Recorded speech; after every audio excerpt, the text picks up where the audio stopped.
Day 2020, President Buhari says no development without peace. Nigeria Center for Disease Control announces 229 new cases, bringing total number of confirmed infections to over 8,000.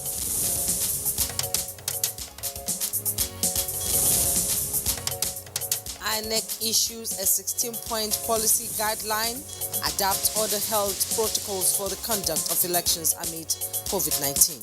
In terms of political parties, the nomination processes will be done online. In terms of accreditation of the media, it will be done online.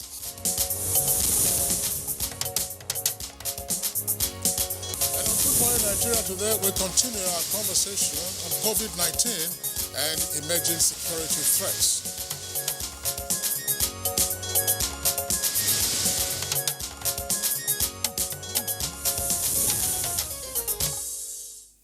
In the wake of the lockdown and restriction of movement order over the coronavirus pandemic in late March 2020, the federal government was precise in its pronouncement over the entire security of the nation. Indeed, Jumai. Now, the government's action against the pandemic included not just security, but also the health of the people, plus the entire safety gamut and living for Nigerians and indeed other residents. But weeks on into the fight against COVID-19, there are clouds of criminal and security challenges today, just as you have rising numbers of confirmed cases of COVID-19. Yes, and some security experts, however, are of the opinion that most of the threats to lives and living are not entirely new, as Monday's edition of the program looked at some of these insecurity trends and perspectives. Well, such expert opinions, of course, indicate that the present situation, such as we are seeing with criminal activities, were such that those activities were always there, even at the commencement of the measures against the pandemic. Such criminal activities include banditry, kidnapping, and of course pockets of insurgency. Quite on point, Kingsley. From the mentioned pervading criminalities in Nigeria, one would think that containing insecurity activities during this raging COVID-19 would be with some respite from institutions concerned. So one question is, how are all of these new security situations, as it were, plus of course the old criminal activities, being tackled by the many security and law enforcement agencies in the country? We're here talking now not just about militancy or insurgency, but also more particularly of banditry and kidnapping, and much more lately now, people smuggling.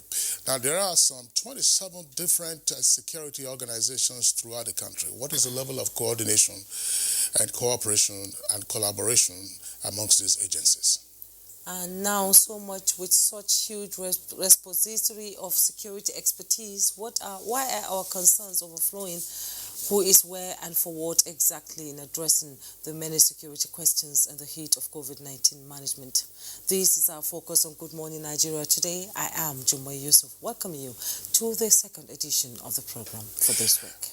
And I'm Kingsley Osadolo. I join my colleague Jumai to also welcome you to the program, reaching you as always live on the network service of the Nigerian Television Authority, the NTA. We're right here in Abuja, our nation's capital.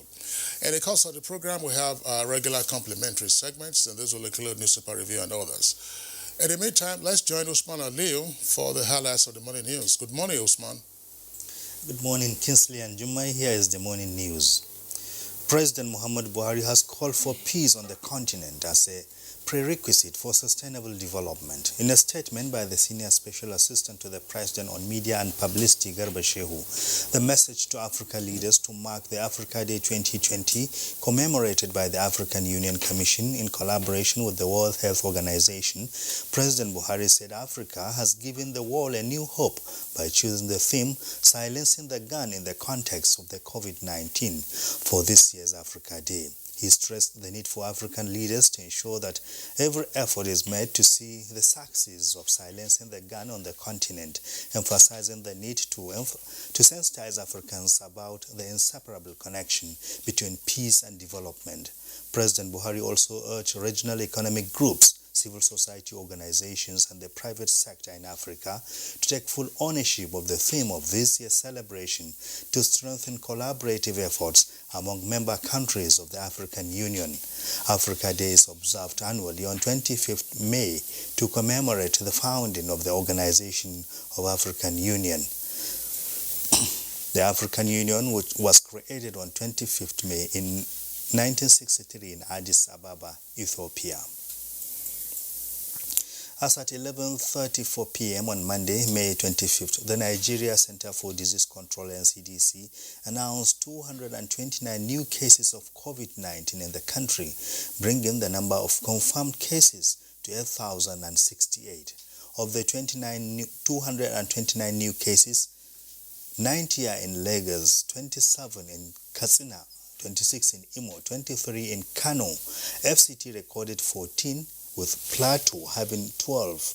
Ogun has 9 new cases, 7 in Delta, while Borno and Rivers have 5 cases each. Oyo has 4. There are 3 new cases in Gombe, 2 in Osun, and 1 each in Anambra and Bayelsa states. Lagos still tops the COVID-19 cases chart table with 3,595 cases in total, followed by Kano with 919 cases and the FCT with 519 cases. 2,311 recovered patients have been discharged, while 233 deaths recorded. The Independent National Electoral Commission (INEC) has issued a 16-point policy guideline for the conduct of elections during the COVID-19. The electoral body is also adopting all protocols outlined by the Presidential Task Force on COVID-19 and the NCDC. INEC has advised political parties to develop guidelines in the conduct of party primaries and campaigns. Done online. In terms of accreditation of the media, it will be done online. In terms of the elections itself, we are going to make sure that all our election officials, we provide them with protective equipment. But it is mandatory for any voter coming to vote in any election to wear face mask. With no face masks, no voting. As part of efforts to cushion the economic effects occasioned by the coronavirus pandemic, the Minister of Labour and Employment, Dr. Chris Ngigi, has distributed palliatives to 1,000 households in Alo, Idemili South local government area of Anambra State. I'm doing cooking, so I'm not doing since that time. But we are stay for house, doing nothing. That I will take it to feed my family and take it to procure myself for the health. Some part of it for food and some part I will use it to settle the debt I owe. Training to enhance capacity of health workers who are on the front line in the fight against COVID-19 has continued in Taraba State. This time, the Center for Initiative and Development, in collaboration with the Nigeria Center for Disease Control, took the capacity building to the doorsteps of Federal Medical Center, Jalingo. To us, because we are the healthcare providers, and it's a timely training for us to step it outside to see how we can manage this COVID-19 in our community and help to minimize the transmission from human to human. Lockdown or not, at home or school, the Nigerian children must be celebrated and empowered to attain their full potential of becoming responsible citizens come May 27. This is the submission of the Minister of Women Affairs while unveiling a series of events to mark the 2020 Children's Day in a lockdown. It's a day that children around the world look forward to express their feelings and to celebrate childhood. However, in whatever situation we find ourselves, we must do our best to give the child its rightful place.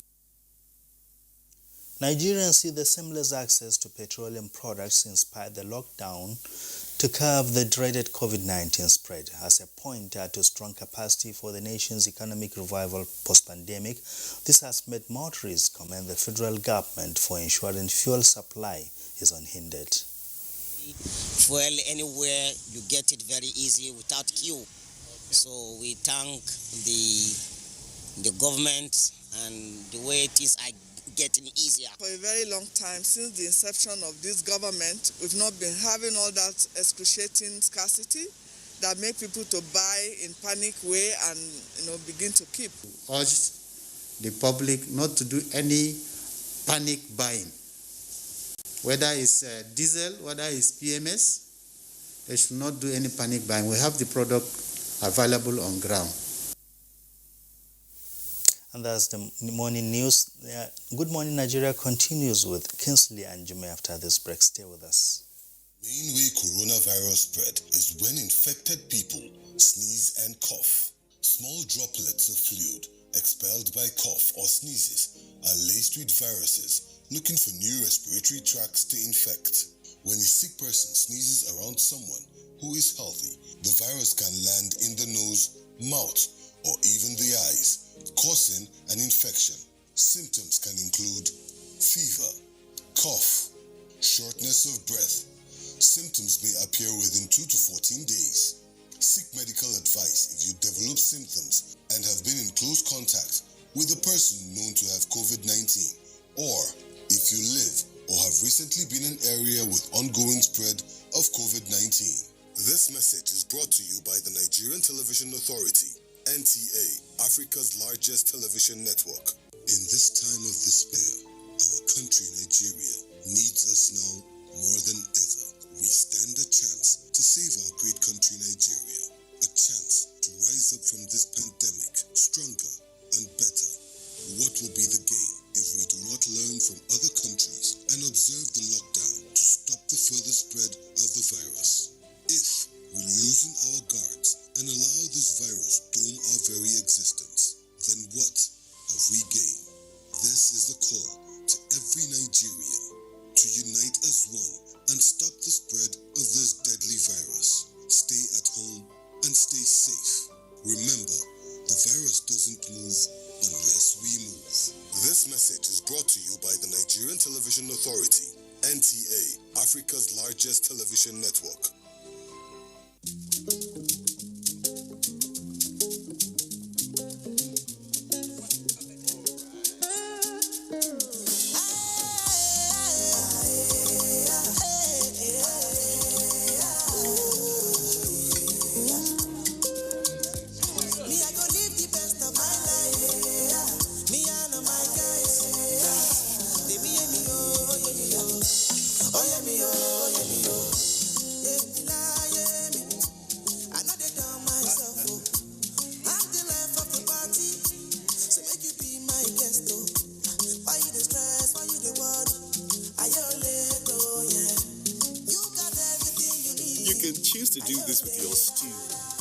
Your data. Get more out of life with the new Airtel data plans. Dial *141# today. Data is life. Airtel, the smartphone network. Nigerians, let us take responsibility. Stay healthy, stay safe, and curb the spread of the virus. Take responsibility. The coronavirus spreads from one person to another.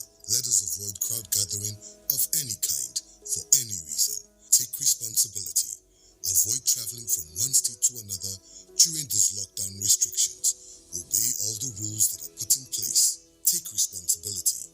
Stop spreading fake news and unverified reports about the coronavirus. There is no known cure for COVID-19. Take responsibility. Observe all the measures that can help stop the spread of the virus. Together, we can do this, but only if we take responsibility.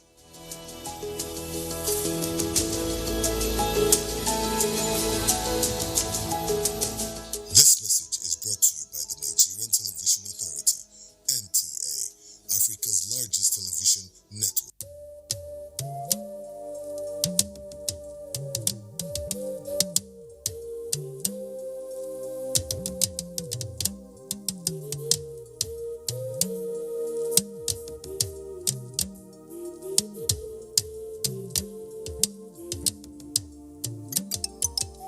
Do you not know that our enemies have no face? They are indigents of no state. They come from no place. And if this boat capsizes, every one of us will go under. So when the drums sound, let everybody answer. Do not say, I am the Iroko when the forest is burning. Do not say, I am the Obeche when the forest is burning. Our differences will not stop us from perishing together. So when the drums sound, let everybody answer.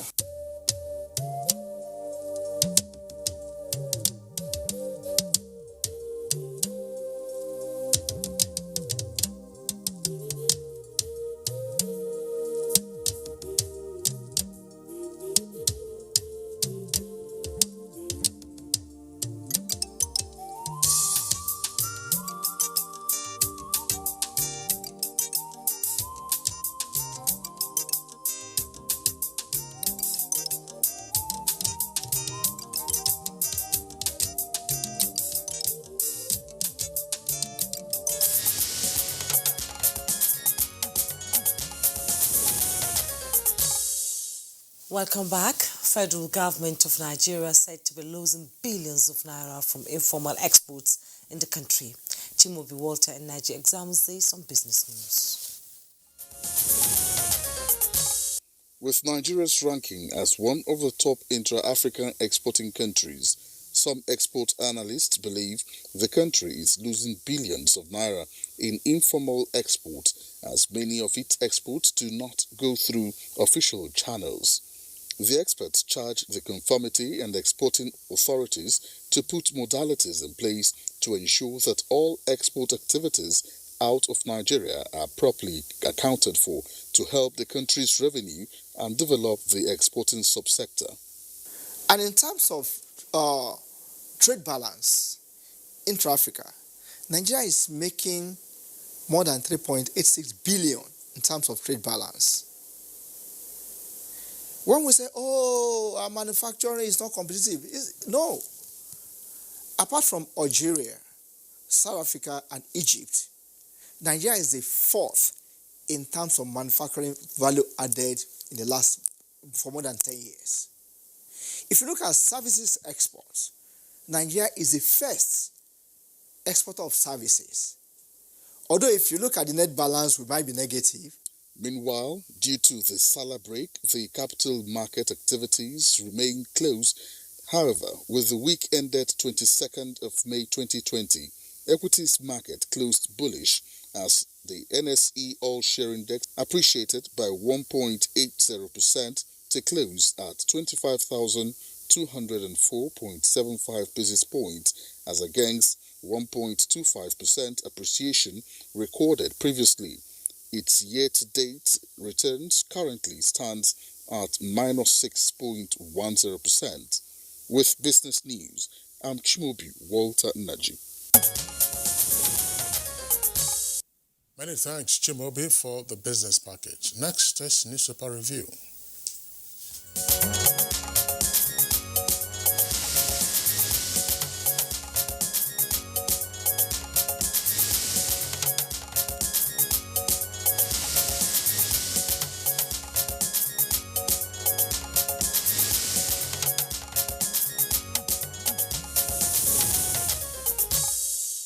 And our newspaper reviewer, Bayo Chobi, is in the studio. Good morning, Bayo. Thank you, Juma. Good morning.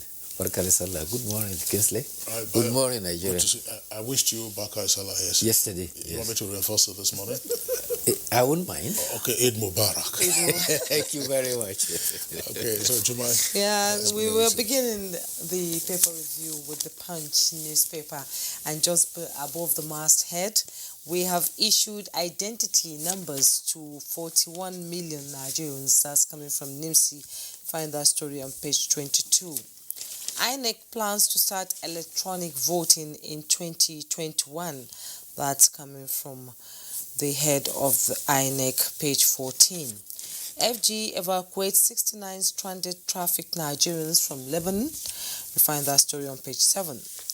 No regret evacuating Almajiri to states of origin, coming from governors in Nigeria. You find that story on page 9. And below the masthead of the Punch newspaper, FG is screening 19 Nigerian firms for COVID-19 drug production. With rider, Ministry asks companies to submit samples to NAFDAC. 18 Gombe coronavirus positive cases refuse government isolation. Find that story on page 2 and 9. And the picture story there, a very, very bleak Salah amid COVID-19. Magic Land Recreation Park and Millennium Park, Abuja, and the Johnsons, Jakonde Tinubu Park, Lagos, deserted by fun seekers during the Eid al-Fitr celebration on Monday. You can see the empty places there. Buhari Oyetola orders Mon New Telegraph editor Bakare. That story is on page 8. 2 killed in Borno IDP camp fire. The story is on page 9 too. Zamfara plans to engage 70,000 youths in mining. Still find that story on page 9. At the bottom plate of the Punch newspaper, send your children to Almajere School Rick's Jail. That's coming from Kaduna State Governor El Rufai. That story is on page 8. Bauchi Hotel patrons beat guard to death. Missing phone found. That story is on page 5. Kajaru residents displaced by herdsmen flee to Kaduna community. You find that story on page 11. Kingsley? All right, let's take a look at the Daily Sun newspaper. Daily Sun, an earpiece there beside the nameplate, heads to roll over federal government's leaked memo. With two riders, presidency moves against saboteurs and officials involved to face sack, says HOS, that's head of service. Details on page 6. Foods to prevent COVID-19 by WHO. It says diets will also facilitate recovery from pandemic, and you have a donation there, 48.5 million naira hospital beds to Abuth. Now, this next level, no child should be left behind. Now, the photograph has a caption, non-governmental organizations creating awareness ahead of Almajiri Child Rights Day 2020 in Kaduna. That took place yesterday. 50 trafficked Nigerian girls and 19 others arrive Abuja from Lebanon, page 8. Anambra slashes 2020 budget from 137.1 billion naira to 112.8 billion naira. 2019 presidential poll, Wike releases 450 million naira to victims of military onslaught in Rivers. And lastly, a strip ad on the front page there, relocate dry dock to Niger Delta. DSS and PANDEF urge federal government. Details on page 6. Bio. Thank you, Kingsley. Well, Africa and Africans have been reminded that peace on the continent is a prerequisite for development. This truism was emphasized by President Muhammadu Buhari on Africa Day 2020. This is commemorating the day set aside by the African Union and supported by the World Health Organization. President Muhammadu Buhari said, Africa has given the world a new hope. The theme for this year's celebration is silencing the gun in the context of COVID-19. President Muhammadu Buhari says, leaders must sensitize the people that peace, security, unity, and harmony are a sine qua non for development on the continent of Africa. Well, the other story of interest is also our 50 of our compatriots that were trafficked to Lebanon, females, and 19 other stranded Nigerians arrived from Lebanon yesterday. They are to be quarantined for 14 days. Their evacuation was initiated by the Lebanon ambassador in Nigeria, as well as his counterpart, our ambassador in Lebanon. Meanwhile, going back to the dominant story, COVID-19. Yesterday, we had 229 new cases in 17 states of the Federation. Lagos, as usual, is leading the pack with 90, but Katsina has shot to the second place with 27, so has Imo to the third place with 26.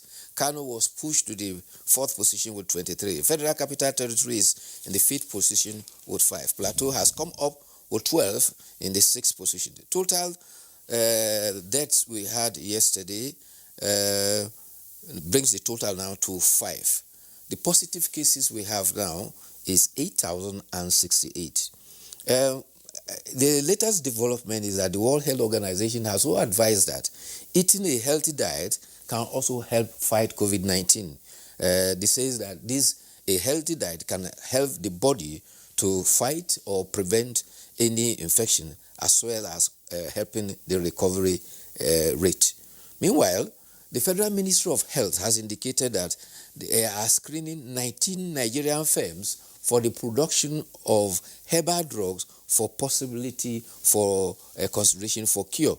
The firms have met with the Department of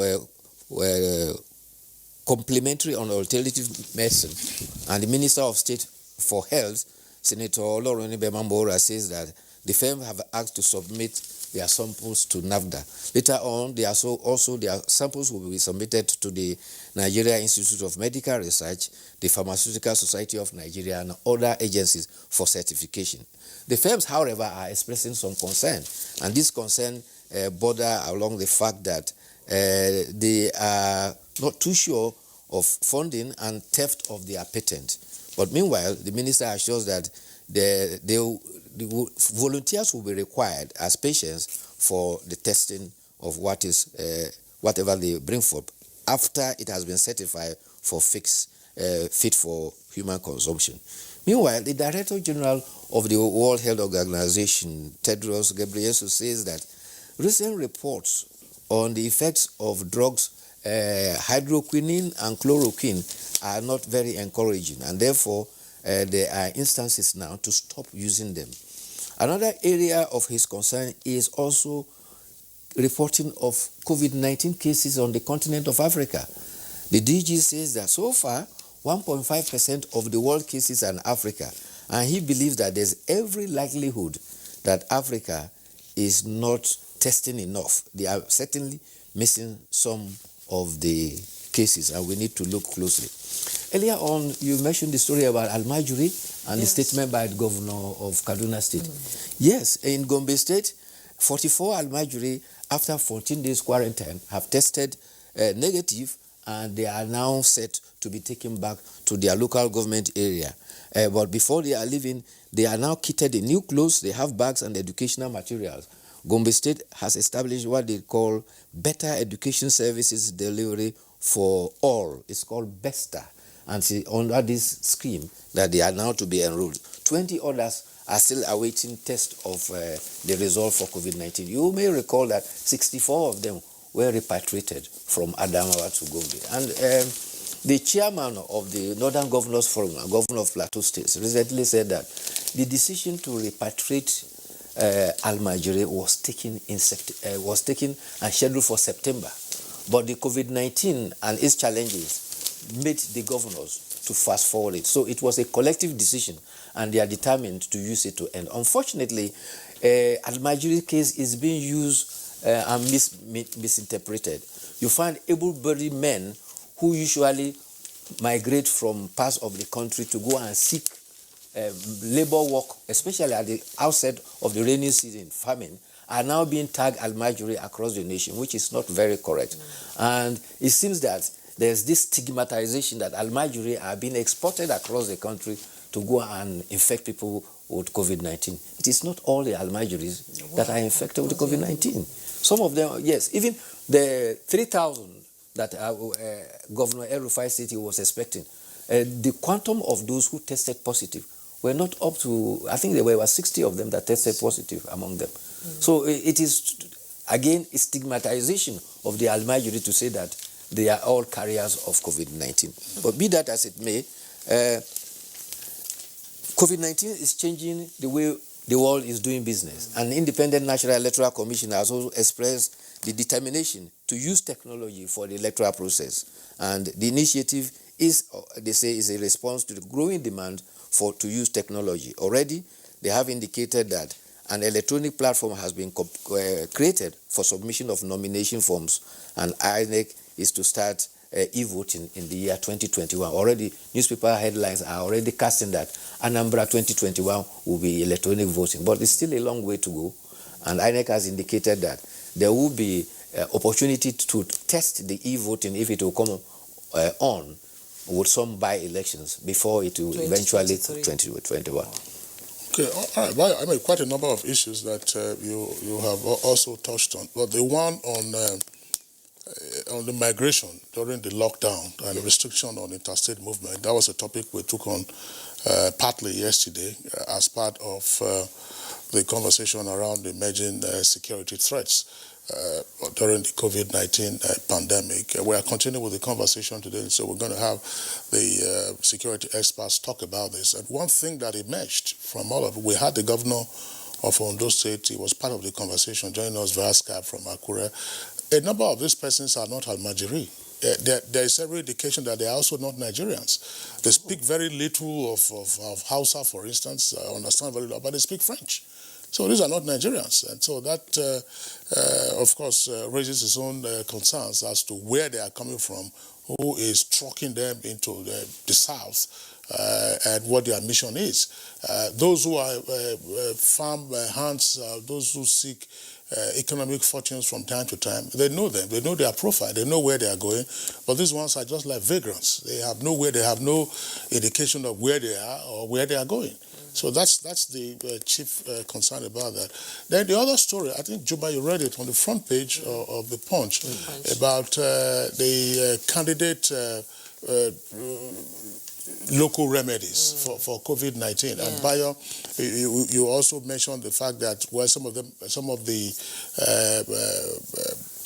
proponents of these remedies are concerned about the intellectual property. I think it's important that while all of this is being done, where they are waiting to certify and approve either by NAFDAC or Institute of Medical Research, they should also involve NOTAP, which is the National Office for Technology Acquisition. Now, on Good Morning Nigeria, we've had the former DG of NOTAP, Umar Bindri. He was also SSG to Adamawa State Government, and we have the DG of the current DG. We have also had them.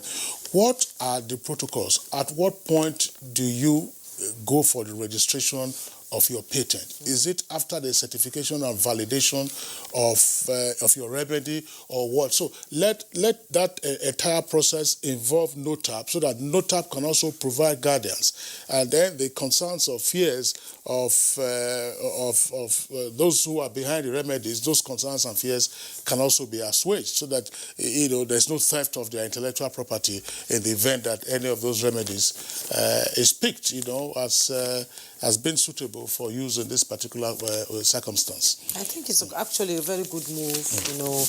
A lot of people have been complaining. We have people in Nigeria who can, produce drugs that can fight COVID-19. So this is an opportunity for them to come out and bring it to be tested and be registered. There's this human interest story that I like to draw attention to. A 19-year-old housemaid has been arrested for faking her death on the Facebook. She told police that she was forced to do it. Why? She's now working as a housemaid.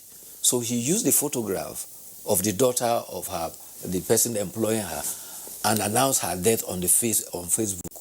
And her parents, she said she was buried by two friends. So the parents saw it and contacted the friends, and they confirmed that yes, she's dead. And actually, she's not dead. She said she did that because she had lost her father, and she had to travel from her home state to Lagos to seek work as a house help. While she's working as a house help, her mother and her uncle are pestering her every now and then for money. And she wants to work and save some money and get herself back to school, because since the father died, nobody seems to care for her. So she's trying to solve a problem, but going about it the wrong way. That's the wrong way. It's very crude. So the police are still investigating. But I think it's very hard on the young girl. Yeah. She's determined to go follow her education. There's no help coming from anywhere. And the little she's trying to save to get herself back to her school, the mother and the uncle are pestering her. Unfortunately, that's a very touching story. But it's also this human interest story, very sad indeed. You find it on page 4 of The Sun. And it's about the former Director General of Imo Broadcasting Service. 85 years old. He's alleged to have stabbed his wife to death. The wife of 50 years, the wife is 77 years old. Now, he is said to be suffering from dementia. Oh, poor. Unfortunately, and that he's hardly conscious of his actions or his location. On one occasion, he was said to have gone to the local church to report that his car had been stolen. In the meantime, the car was parked on his premises. Well, so this is a case of dementia. Very sad, That's I don't know. It's it's a very sad one. It's a very tragic one. How I wish they had gotten help for him earlier on. And the tendency for us that when we have people suffer such psychological challenges, we tend to keep them at home. Yes. Keep it Instead of secret. taking them to the instead hospital. of taking them to get help. Because they feel if you go to the psychiatric hospital, You see, you have Well, a there's madman in another there. version. Another version indicated that they tried to take him to the hospital before this to get some further attention, but that they were asked to return after the coronavirus pandemic is over, which is part of what we are seeing. Yes. In terms yes. of rejection of patients. Other patients. Yes. Or not. Okay, let's now go to the editorial. It's coming from the Nigerian Pilot, and it's talking about lessons of Eid al-Fitr. Well, it's simple. The editorial is saying that Eid al-Fitr every year comes at the end of the sober month of Ramadan. But unfortunately, COVID-19 that has affected every way of livelihood has also affected Ramadan. Unfortunately, because of COVID-19, the religious observers could not be keenly taken up to, like issues like attending tafsir, like attending congregational prayers for Taraweeh, and also Tahajjud. and going to the mosque for itikaf and other congregational activities. But what editorial is saying that, be that as it may, the sober lessons of Ramadan must continue to live with us in spirituality, so that the lessons we learned from there should continue in our day-to-day interactions, specifically too, and the editorial is emphasizing that obeying the laws and obeying rules and regulations. Currently, we have a challenge of Nigerians taking personal responsibility and obeying the guidelines for COVID-19. That is the danger that we now face, and if we are not careful, it can develop an exponential development of the numbers of cases, except we return to personal discipline, to wash our hands, observe social distancing, and as much as possible, abide by all the advice from the Nigeria Center for Disease Control. Okay, thank you so much, Bayo, for coming on Good Morning Nigeria. It's been a pleasure, as usual, having you. Thank you. Thank you. We'll take a break right now. When we return, our conversation begins. The coronavirus, also known as COVID-19, is spreading at an alarming rate all over the globe, including Nigeria. With the number of infected persons in Nigeria increasing daily, prevention is better than cure. Coronavirus has no cure. The virus spreads from one person, who affects two persons, and by the time the affected person is isolated, the two persons have affected four, and it keeps spreading. You must take preventive measures to save yourself and that of the people around you. Always wash your hands with soap and water. Put distance between yourself and others. Whenever you cough or sneeze, cover your mouth. Clean and disinfect surfaces. Stay at home if you're sick and contact the proper authorities. Together, we can cut down the spread of the coronavirus. This message is brought to you by the Nigerian Television Authority, NTA, Africa's largest TV network.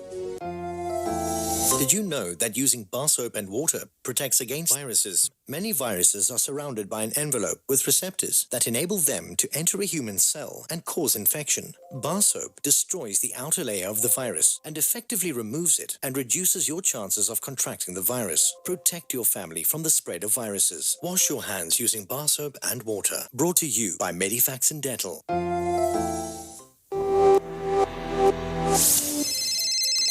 Shegun.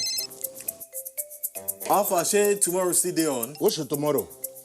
Community meeting now. You know they hear Abi? Na beggy. See, if we meet for my house, inside parlor, then go know. This COVID-19 is not a child's play. If we want to elect a new secretary, we fit to Do one for WhatsApp, or for Skype, or even on Zoom. Or we just wait. I will not negotiate. This social distancing, it is not negotiable. Not every infected person shows symptoms, but every infected person is contagious. Avoid large gatherings and self-isolate if you think you might have come in contact with a carrier. Your safety and the safety of others is in your hands. This message is from the Akin Fadei Foundation in partnership with the National Orientation Agency with support from Coronavirus is real. Steps to avoid this pandemic. Wash your hands regularly or sanitize your hands. Keep social and physical distancing. Avoid crowded places. Stay at home unless absolutely necessary. Don't touch your eyes, nose, or mouth if your hands are not clean. Avoid the spread of coronavirus. Coronavirus is real. There is a lot of fake news and report circulating, especially on social media, on the coronavirus. Do not believe or partake in the spread of these fake reports. If it is not on the official website or news from the Nigerian Center for Disease Control, NCDC, disregard such report. Only together can we beat this virus. Only together can we overcome this pandemic. Follow the instructions and guidelines provided to combat this virus. Most importantly, stay at home. Self-isolate, regardless of your status. The virus doesn't move unless we move. Let us work together to better Nigeria. Together, we can do this. This message is brought to you by the Nigerian Television Authority, NTA, Africa's largest television network. Cadbury Hot Chocolate 3-in-1, a delicious combination of rich cocoa and wholesome goodness of milk. Just add hot water to get an instant chocolatey treat. Cadbury Hot Chocolate 3-in-1. Just add hot water. Available in stores at 80.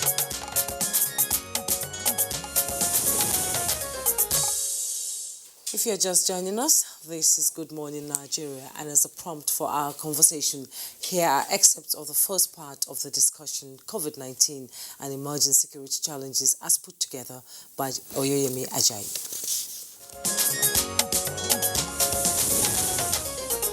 We projected that there will be a lot of a new wave of cyber crimes.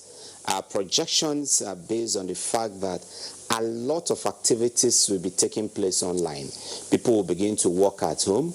People will begin to order goods online. People will begin to do most of their businesses and transactions and conferences online. So what will criminals do?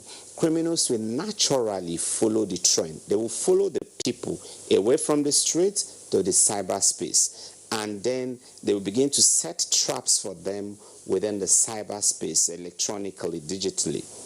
Why, as we make a point to our brothers in the north, our brother governors in the north, look, where you have any Almajiri area, and therefore your area, it's better for them to be accommodated properly, treated, and find job for them to do, or relocate them to their respective families. If you now teach them to states where they don't know and where they don't even speak the language, what then will happen? So it will worse than a Almajiri here, because you don't speak the language, nobody knows you, and people are resenting this importation. And we have a problem with our police a couple of times to say, look, you must be,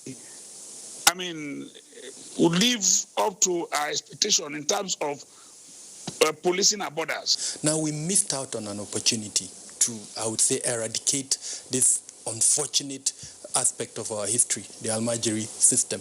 The northern governors agreed as a whole to tackle the Almajiri system, and based on that, they decided to move the Almajiris from where they are back to their home state. Now, what I expected is that at that meeting, there should have been a directive, as it were, to profile these Almajiris. In other words, take their numbers, because I doubt if anybody has the number of Almajiris at the moment. So what should have been done, profile them, know who they are, know where they come from, everything about profiling. And then from that point, contact their home state. Because, these are all northern states. Most of them are within the northern states. So let's say the ones in Kano, profile them, know that, okay, some are from Zamfara, some are from Katsina. So the governor in Kano would contact the governor in Katsina. 100 Almajiris are being relocated from Kano to Katsina. Katsina will make arrangement to receive them properly. We talk about emerging trend of crimes. They are not just emerging. They are security threats that have we've long been living with, like the issue of rural banditry, cattle rustling, kidnapping. These things are still ongoing, and we are all aware of the happenings in Katsina and Zamfara states. The issue of banditry, which though I'm happy, the air segment of Operation Sharandaji have been able to do some good work in the last few days, dismantling over 135 bandits. As such, what we are really happening or seeing is the resurgence of some of these crimes that we have long been living with.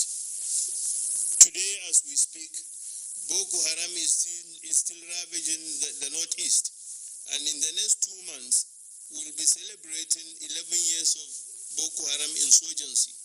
How far? What are we doing to nip it in the bud? How soon can we end the menace of Boko Haram insurgency?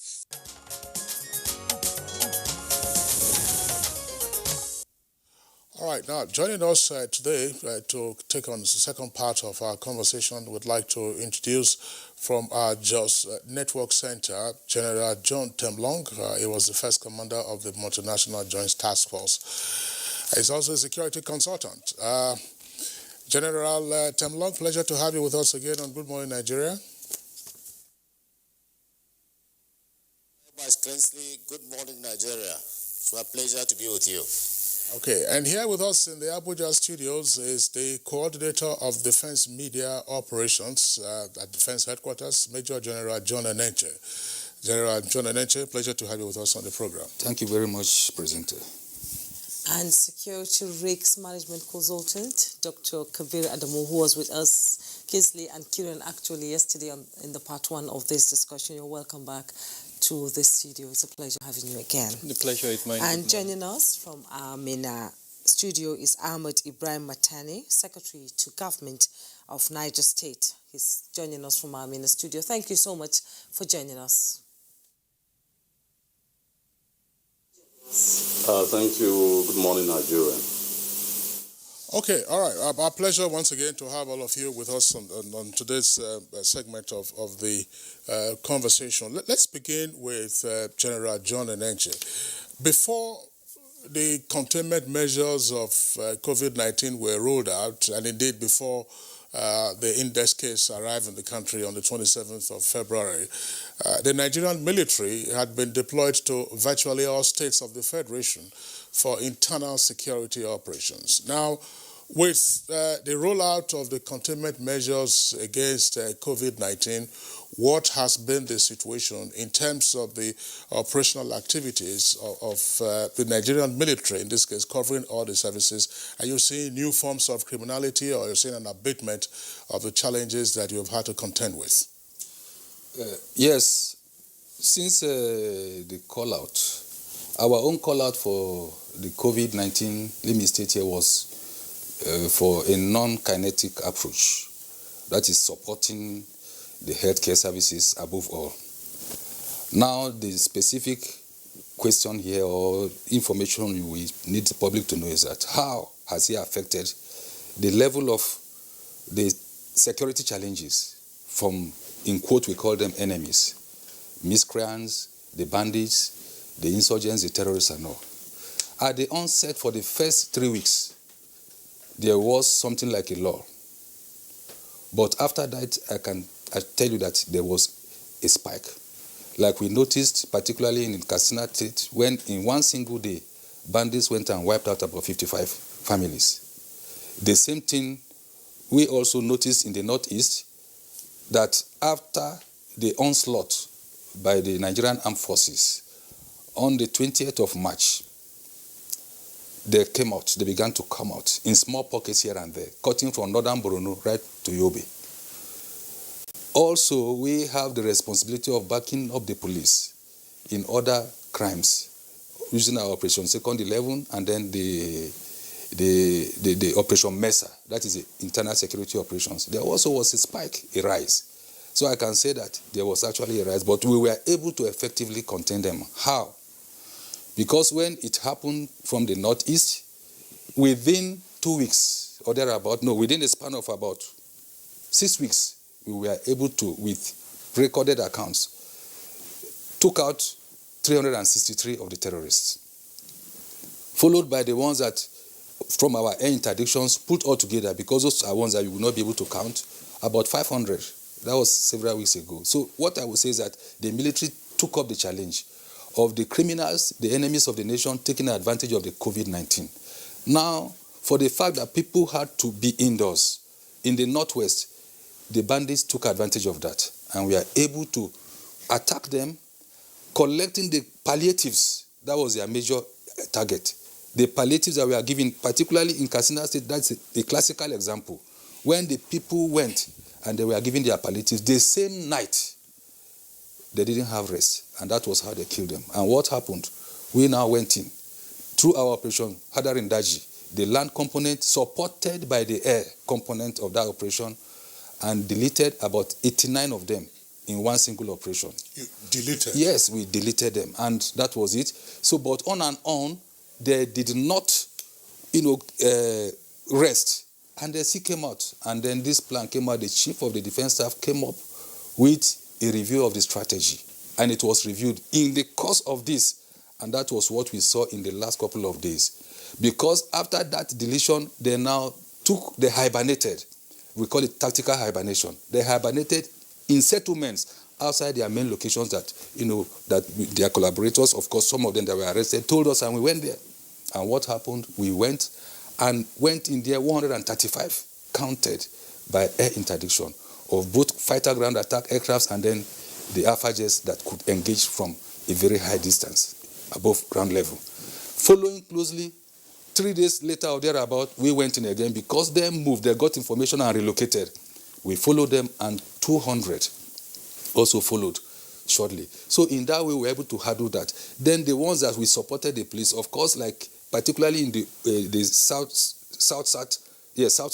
southwest, Lagos and Ogun states, where people took advantage of the lockdown. Hoodlums started, intimidating, I would call it terrorizing, robbing people indiscriminately all over the whole place in Lagos. We now went in under support of the police, and that one was actually handled perfectly.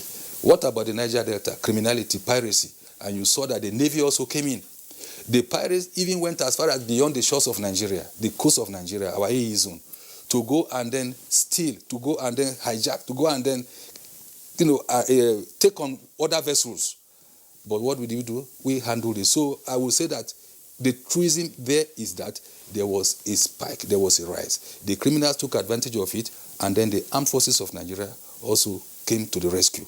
And that is why we are having something like the law we had in this Salah period, which is ending today. Otherwise, it would have been a different thing altogether. Okay, thank you so much, Major General Joy Inachi. We'll now come to Dr. Kabir Adamu. We've heard of escalating criminality in Nigeria. We heard of a story in Lagos where 1 million robbers wrote letters that they were coming to attack people in their homes, and places like Katsina, Maiduguri, and all that. Are we just sitting ducks waiting for them to attack? At a point, it appeared like that there was a dislocation of our public security agencies to handle COVID-19. The focus of our national security strategy was, containing and managing the disease itself. So that left some gaps here and there. And of course, it allowed the $1 million boys. Even in the northeast, I'm aware that the two big terrorist groups, the Jamaat al-Ahl Sunnah al-Dawal Wal Jihad, and then the Islamic State in West Africa province, the parent body, which is IS, and then the Al-Qaeda launched what they call the war of attrition at the global level, focusing specifically on Syria and Iraq. And the idea was for it to coincide with the last 10 days of Ramadan. Now, it appeared that these two groups embraced that call by the global body. So we saw an increase in the number of attacks targeting some parts of Borno, in particular Maiduguri. There was an attempt to fire long-distance rockets into Maiduguri town. Then, of course, we saw the attack in Dapchi in Yobe State. Now, what the significant thing, and that has been echoed by General Eneche, is the response by the military. We saw the response by the military, how they were able to contain the terrorist threat, the banditry threat too, and then, of course, the $1 million boys. The 1 million boys. Yes. So all of these threat factors, they are facts. They are existing among us. They are affecting us, our day-to-day existence. The reality, and I think that's one point that perhaps in the course of our conversation we would expand, our security agencies are stretched. Yesterday I began a conversation around the need for coordination. We say the sum of the parts is greater than the whole. If we operate together more, then we can achieve more. If each unit more or less operates on its own, then the kind of situation we're seeing, we have a national security strategy that promised us there will be a change from state-centric security to people or citizen-centered security. That strategy calls for better coordination, and this is a very good period to try that improved coordination, where I mentioned that there are 27 agencies that are involved in security. If all of these agencies come together, then all of these holes that are being exploited by the threat factors within our environment will be blocked. So it's a good opportunity that COVID-19 has presented for us to review how all these agencies work together. And then, of course, hopefully we'll see an improvement. The limited resources that are available, including human, and name them to our security agencies, working together would help reduce this scenario that we found ourselves. All right, Dr. Kabir, thank you very much. We'll return to you in the course of the conversation. Let's go over now to Minna, where the Secretary to the State Government of Niger is with us. That's Ahmed Ibrahim Matene.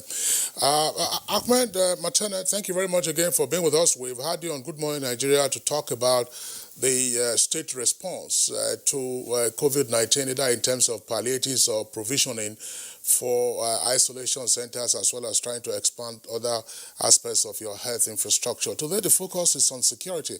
There have been some reports of either bandit attacks or kidnapping in parts of Niger, and considering your landmass, the way it is, it's also, as it were, a thoroughfare from the north to the south. But what kind of peculiar security challenges has your state experienced during this pandemic and the associated measures of lockdown and restriction on movement?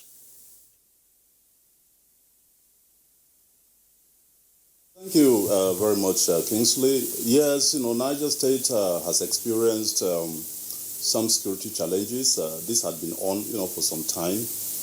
We have about 3 to 4 local governments, that are vulnerable, to this security challenge, especially in the area of banditry, cattle rustling. I'm talking about Shiroro, Munya, Rafi, and Mariga local governments. These are local governments that border, Kaduna, Zamfara, and Kebbi State. So, of course, like the General has just said, once there is, military action in some of these states, they usually move into Niger, to find some safe haven. This is largely because of unmanned and unprotected, forest areas that we have, that have become sanctuary, for these bandits. And of course, they have always had a pattern. Usually, they have routes, they follow, from Zamfara all the way into Niger, or from Kaduna all the way into Niger. And of course, these locations have always created, a pathway for them, to go in and out, and they rustle cows and then kidnap people, on their way and for ransom. Of course, the security agencies have been doing their best. The government has also been very supportive, to really see how we can reinforce strategize, in the area of security, especially under this COVID. Now, however, we have found, some weaknesses. The lack of coordinated action, amongst all these adjoining states, I think is a major, weakness. We need to really have a consistent coordinated action. If there are operations in Zamfara, you should take at the same time in Kaduna, in Katsina, in Niger, and other, locations, so that, this these bandits, will not have safer haven, they migrate to. Of course, we also have a challenge. Of course, because of the COVID, trying to enforce order, among the citizens, the personnel, have been stretched, overstretched, more so that, they need to cater, for enforcing, lockdown, as well as, adherence, to, the general order about COVID. They also now have to mind, how they could actually deploy, again, additional staff, into the field. Because I think the bandits have also realized that there is this movement of security to deal with some other issues, so they take advantage of that and then escalate their attacks in most of our communities. Of course, the government has continued to provide the necessary equipment. It has also continued to provide support to security agencies to upscale their activities in a way that they'll be able to tame the movement of the bandits. Of course, we are also, reinforcing community support. We have realized that, there is need for real-time intelligence. We need to gather real-time intelligence and real-time response. Sometimes it's difficult because these bandits are highly coordinated. They have very good communication system, so they know when to also call for reinforcement when they are challenged. And they carry all kinds of weapons, very sophisticated weapons, We are talking about, AK-47, AK-49, RPGs, and all of them. And because of their confidence in the equipment that they have, they go into communities sometimes in broad daylight. And believe me, this has been, the major issues, under the last 4 weeks. There had been a recession of these attacks, but during the COVID in the last four weeks, we have seen an escalation, especially in those local governments I've mentioned. Thank you. Okay, thank you so much. Ahmed Ibrahim Matene. We'll now go to our Jos Network Center, where the first commander of the Multinational Joint Task Force and Security Consultant is waiting for us. That is General John Temlong. We've had a lot of issues, a lull in security at the onset of the COVID-19 when it came into Nigeria. So what is the obvious misinterpretation of our security challenges today in the wake of COVID-19 in this country?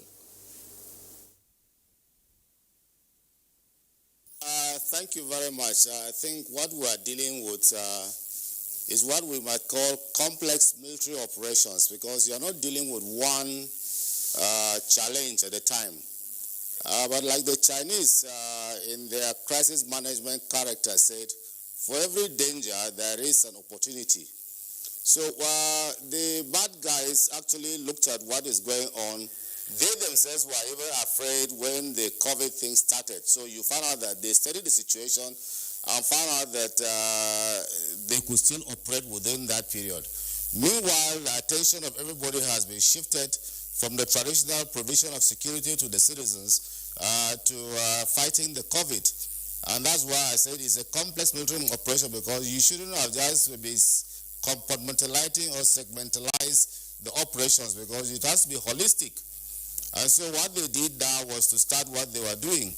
And so we were virtually reacting to the situation. So you could have the 1 million boys in Lagos terrorizing people and the rest. But be that as it be, the strategy that the military and the other security agencies have devised now to comprehensively deal with the situation is quite yielding some good results. But I think the most important thing is that we must get the citizens involved in this fight. What are the roles of the citizens? It's just like we're telling citizens to take responsibility for fighting COVID-19. Citizens must also take responsibility for security. And so, like the SSG of Niger was saying, now when they move from one place to another, they don't fly. Even if they fly over our land space. So people will see them flying. They're not using stealth aircraft. They walk on ground. They move around, and people see their movement. People see movement. Is there a way that people can actually report these movements? Is there a way that we can have a quick reaction from the security forces? Are the people actually Are they trusting the security forces that they can actually report to them without being exposed? So these are some of the issues that we must delve in. And then even the reaction, are the reaction credible? You send a patrol vehicle to come and meet 50 or so people who are fully armed with AK-47. It wouldn't work. You need some helicopter operations in these sort of situations, because as they are very mobile, you need to be more mobile than them. So you need attack helicopters. We should be able to pick them up and neutralize them as quickly as possible. But then the question now will come is, how do this information get to the attack helicopters? How is our ground-to-air communication? How are the citizens going to communicate to the security agencies? And how do the security agencies react? And is there a trust between the security agencies and the citizens? I think the security agencies too must purge some of the bad guys within them, because there have been cases of them giving out the names of informants. And that's why you find out that some of the pattern of killings that they do, they enter a city, a village, they'll move straight to a place and kill the whole family, not at the suburb, but inside, and move away. It has been happening around Jos here in Haipang and all the surroundings. If you see the pattern of killings, it shows that there are insider informations. And so what has happened to those insider informations, those who are giving this information? Recently, we had the military say that they have arrested those who were giving information to the Boko Haram people. What has happened to them? Who are their sponsors? Where are they inside Maiduguri in Nigeria? If you expose them, people will be afraid to even to do those things. But when you keep them under lock and key, it means that even I'm an informant or I'm a sponsor of Boko or a terrorist operation, I'll continue because I think nobody has seen me. So I think that we have to change that strategy in exposing those who are collaborating with the bandits, collaborating with terrorists, and sponsoring them or even giving tacit approvals to what they are doing. No matter who he is, he has to be brought out, because while you are on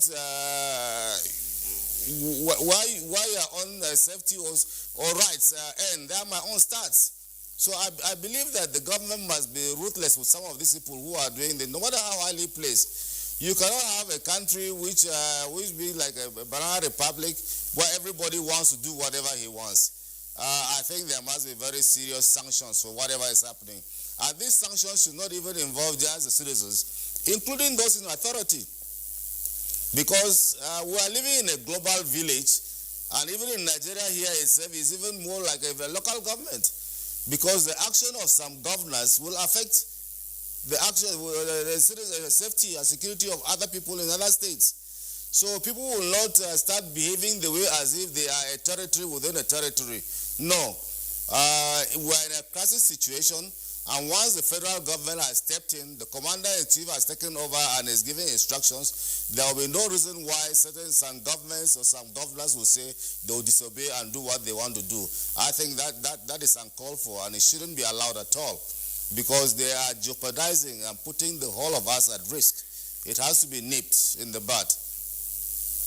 All right, General Temlong, thank you very much there for your comment. I am tempted to stay with you on account of one of the points you made with regard to citizen responsibility, that, of course, citizens are being called upon to be partners in the fight against COVID-19. And in terms of security, you're also saying the citizens should be involved. Now, some persons would argue that indeed citizens have been involved in this period, and the peculiar nature of certain kinds of security threats will be such that they can't be vindicated. Yesterday on Good Morning Nigeria, we had the governor of Ondo State join us, and he was telling us about reports that they get, and indeed evidence that they have, of persons who have been trucked in and mischaracterized as Almajiri, whereas they are not. And these persons are, for all intents and purposes, vagrants. They are not farm workers, who are seeking jobs at this time.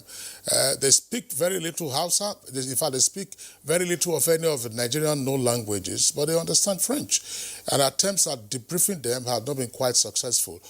We have all kinds of materials flying around in the social media about these persons who are being moved into certain parts of the country, particularly in the south. What's your reading of this? very much, Kingsley. That brings to the area of citizens' responsibility, because they boarded those vehicles from somewhere to travel. And there and then, the citizens would have reported that there are people boarding a vehicle and moving against the lockdown that the federal government has put in place. So right from the place that they took off, they would have been tracked. Either they would have been stopped there, or the next state would have been informed that there is movement of people here and there. It's so embarrassing for people to leave our borders, or even our border states, probably from Kano, Katsina, or Sokoto, or Jigawa, or Yobe, and move right down to Ondo State, which is almost at the end of Nigeria, the other end of Nigeria, extreme end. So how did they pass all these states? There are security agencies on the streets. Who are the drivers who drove them? Are they Nigerians? If they are Nigerians, do they have people from the police motor park that they moved them? Who reported them? So these are some of the questions that, in fact, it shouldn't just be debriefing. They should pick up those drivers and deal with them properly. Even the motor boys, even the motor park from which they left, and then trace the route at which they go, and then bring those security people to book. Because what we have been doing is that we have been leaving those security men there. The people just pass simply, they collect money. You hear stories that they collect how much and then move. Pick them up. They have a list of all those who are on duties on those roads that they park at that time. Pick them up and deal with them properly, because it becomes a serious problem if we know that it costs you this much to move people. Then it means that terrorist groups can just bring out money and start moving the people to go down south or any part of this country and start operating. So citizens must take responsibility, I said, as they move. Even those vehicles, as they move, they must report. I'll tell you an example. Recently, when the Plateau State closed its borders, vehicles came in from Kano and went in through my local government, Lantang. But fortunately, there was a report to the chairman, and he came to the border himself and stopped about 140 trucks that were going to cross over and move in. Where did they come from? They left Kano, passed through Bauchi, and came right down through other local governments in to the Lantang local government district. When they found out that they were stopped there, some miscreants showed them some bush paths to move. And those were the miscreants that they should have been picked, because citizens should have known who those miscreants are and how their lifestyle would have changed within a very short period. They shot them bush paths, they circumvented the military checkpoints where the chairman was standing, and they went behind them and got to Yerwa Shandam or to Shandam where they wanted to pick their grains and the rest. I think citizens must be more this thing. But you see, beyond that, Kingsley, what we have said is that there must be a structured way of how citizens must respond. You have 911 calls, you have all sorts of things that you call abroad and the rest. Citizens make reports and the rest. Nigeria must structure those things. They are there in our defense policy, which we said, look, we must take time to teach and build the capacity of our citizens. We're assuming things too much. The presidential task force or the state governors will go and talk on radios and the rest, and believing that citizens will be able to do this. No, even wearing of face masks, look at the way citizens wear them. They leave their nose open or they hang them, they think it's for show and the rest. It's because they don't allow this thing. And using their hands, they move when they want to speak, they bring their hands to the nose and pull it down, and once you pull down, what happens? You are bringing a contaminated mouth to your nose. So we are assuming too many things. Our citizens must be, we must build their capacity. We must build their capacity and then have dedicated lines and means of communications where citizens can reach the authorities and who to reach at which time. And there has to be some log to see how, if you report now, and see how was it reacted to. And if there is no reaction, somebody there must be sanctioned. The security chiefs who took that report must be sanctioned. And once people know that there are sanctions for misdemeanors, then they will start acting. But once it is a business as usual, or go away as if they treat citizens as if they are doing you a favor, not serving you, then something is definitely wrong, and we will hardly be able to fight these security challenges we are having. It's going to be a Herculean task. Because what the SSD said, when you hit them in Zamfara, they move to Niger. When you go to Niger, they move to. You keep following them like a tit for tat thing. No, it should be comprehensive. Once they are moving here, they know there is no hiding place for them. They are being dealt with. That will make them fizzle. That will even make those who want to even contemplate to stop. So the moment is that the moment you have the initiative and then you keep pressing on, and they know that the initiative is not with them, and you have the instrument of state behind you, the citizens behind you, I'm telling you, all these things will be a thing of the past. We will deal with this situation. There is nothing so difficult about this thing. It's not rocket science. Dealing with this situation is not rocket science. We will deal with them.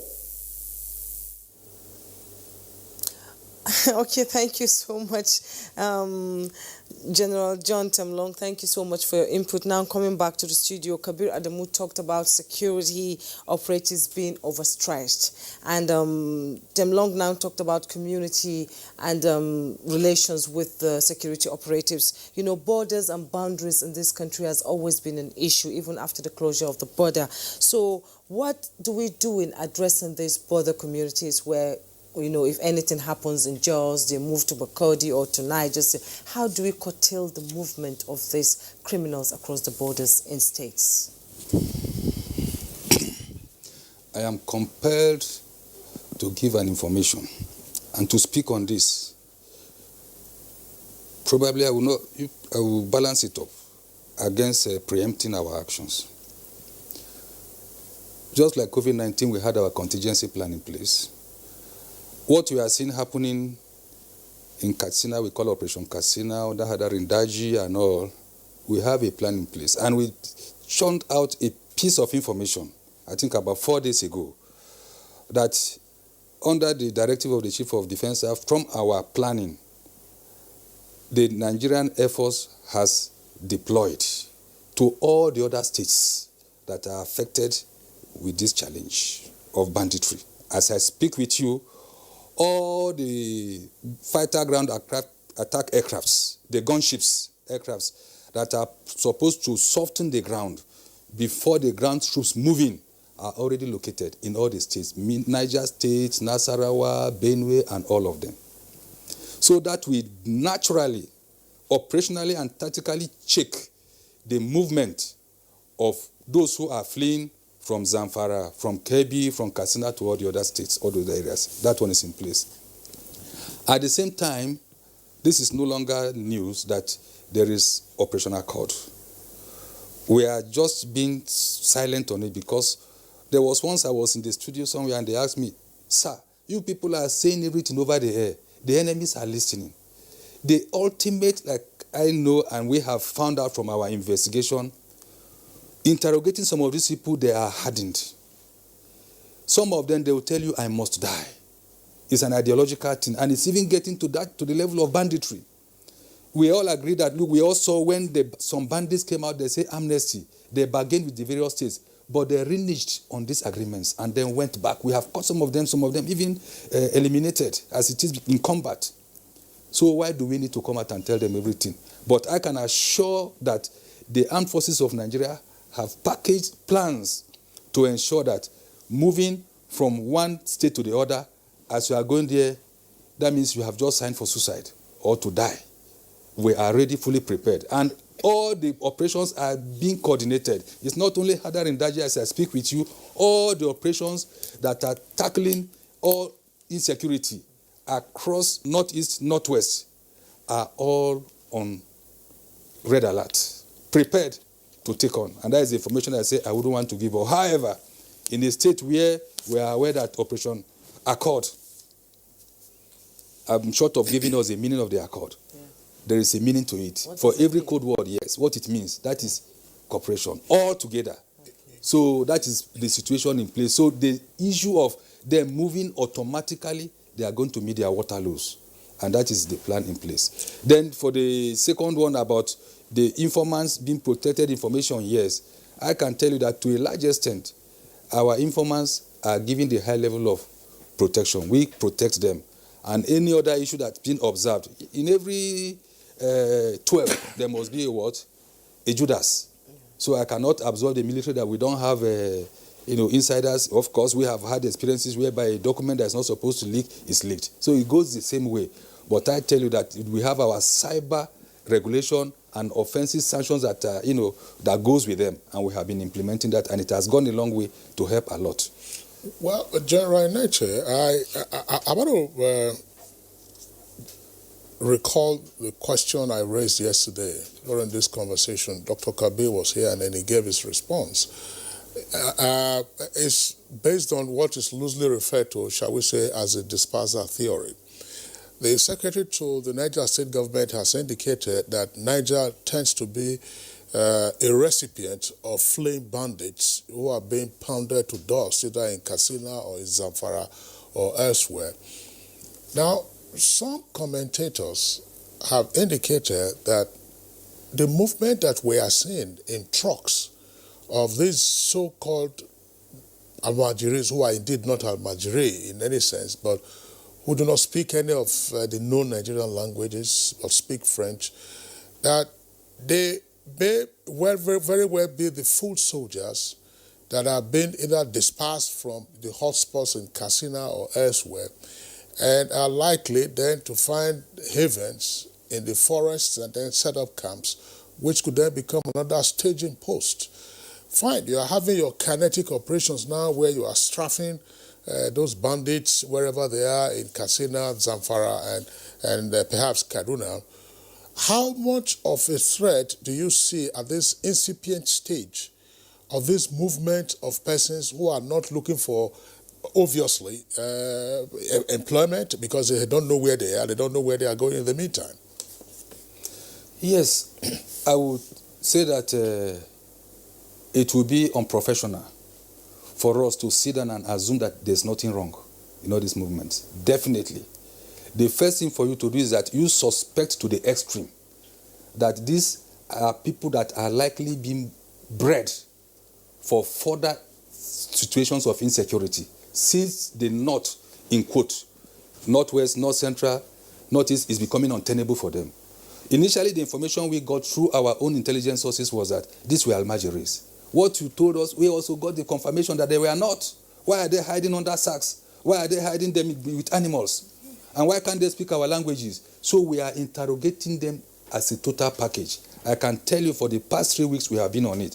And we have also come up with specific directives to all our operatives down there, both the non-kinetic and then kinetic operatives. And we are working on it, and all the other operations down south, whether the common operation Mesa, talk about Awatse, talk about all of them, we are all well packaged. Now what we are waiting for, normally we use actionable intelligence, and it comes from our other partners, just like the DSS, the police, and others. And they are working together in our intelligence vision cell in Abuja here. Okay. So we are fully prepared.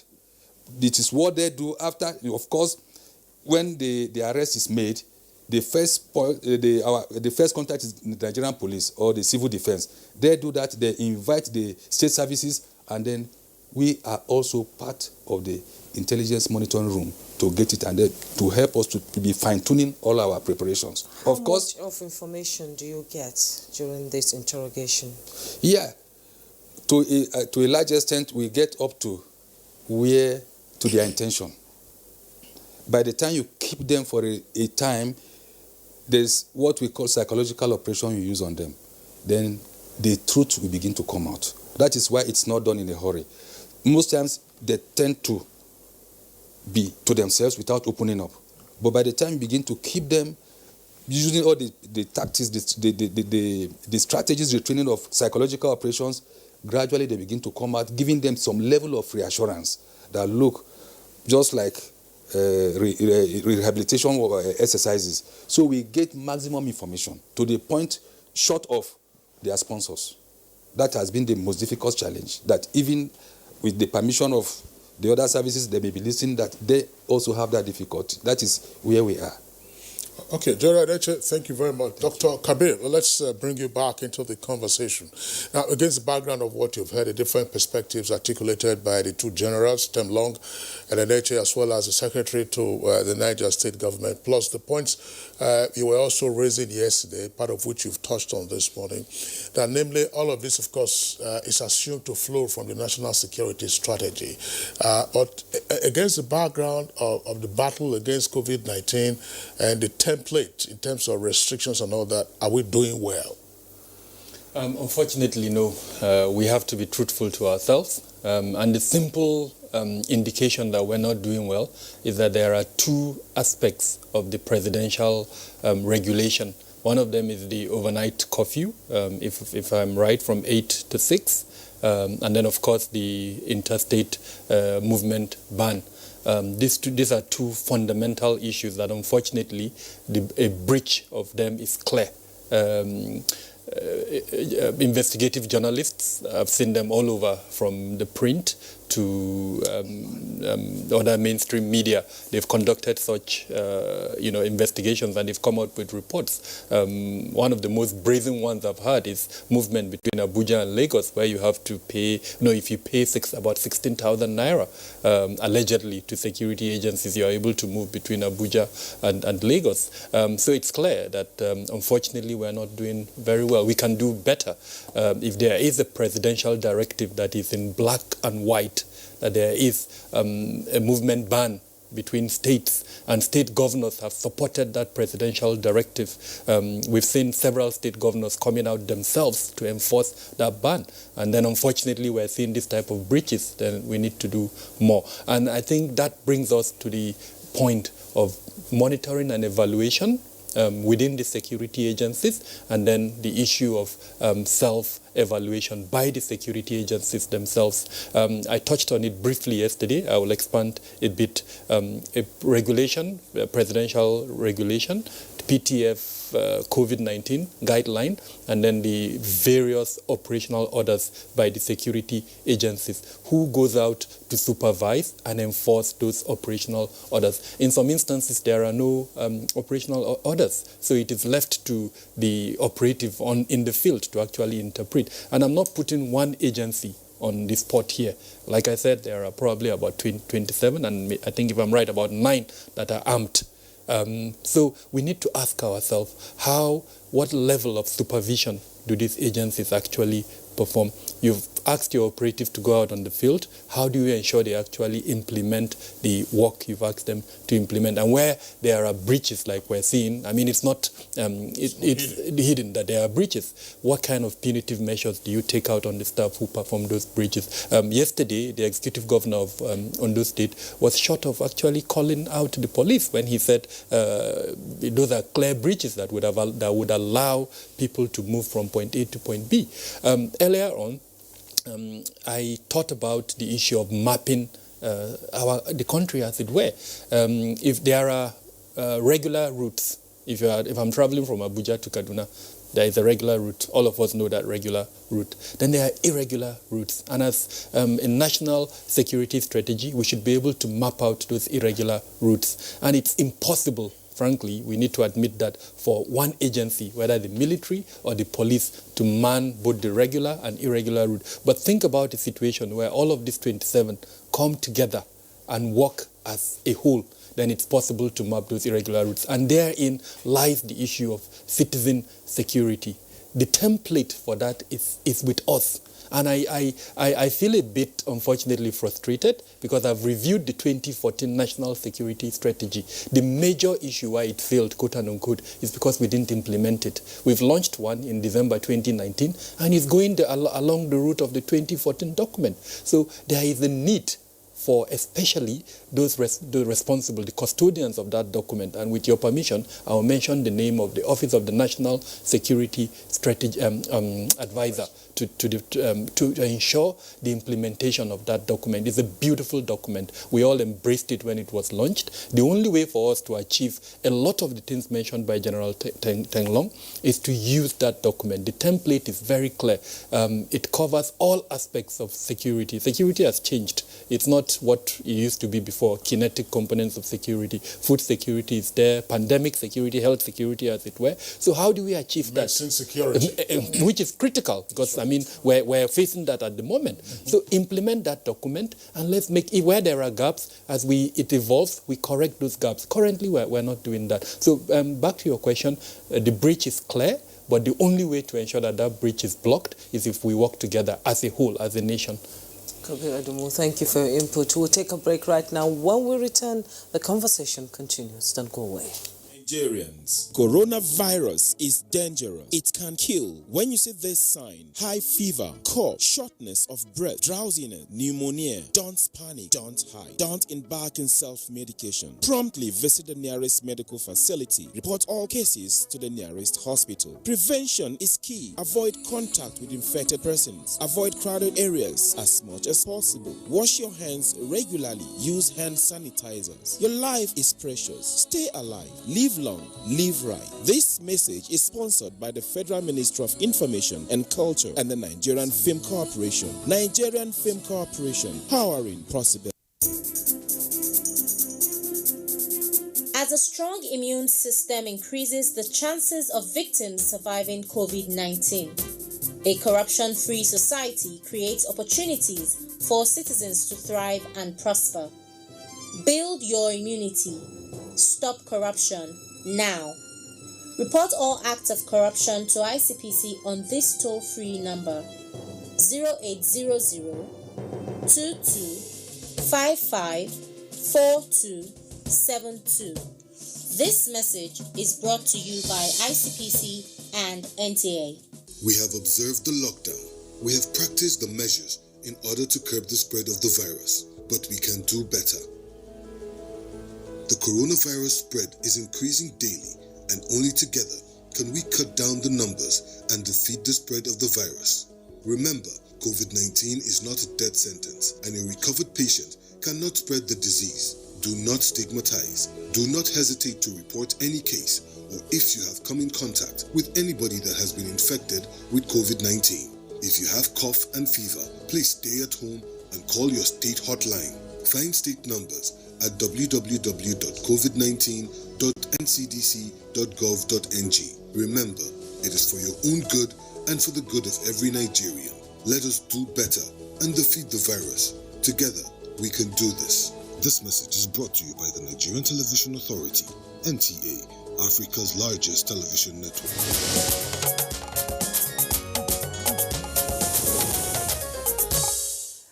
Thanks for joining us. We have a number of tweets that came in during the break, and Nigerians would like to contribute their voice to this conversation. I'll begin with Bashiru Matado, 82.